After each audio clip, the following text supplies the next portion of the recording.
চাকরিকে উল্লাস নাম না করে শুভেন্দুকে ফের নিশানা মমতা বন্দ্যোপাধ্যায়ের।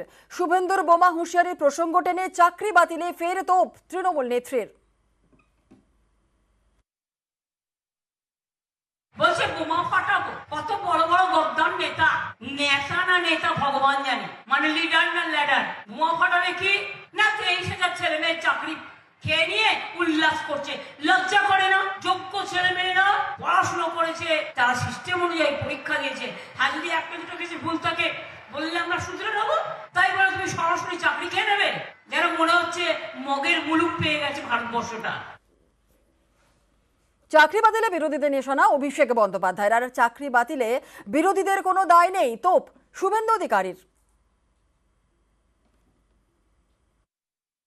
সিপিএম এর বড় বড় নেতারা হাইকোর্টে মামলা করে মানুষের চাকরি, যোগ্যদের চাকরি কেড়ে নিয়েছে।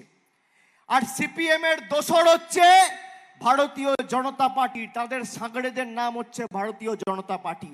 একদিকে মমতা ব্যানার্জি সরকার চাকরি দিচ্ছে, আর একদিকে সিপিএম আর বিজেপি চাকরি খাচ্ছে।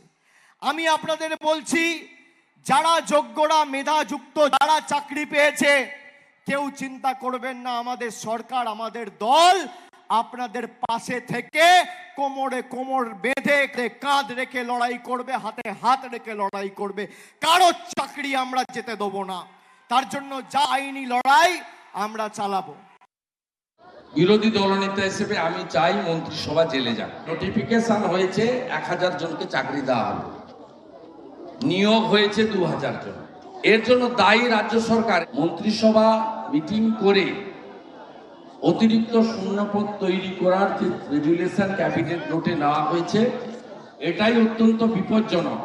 বিরোধীরা দায়ী নয়, বিজেপি, আমাদের কোনো রোল নেই।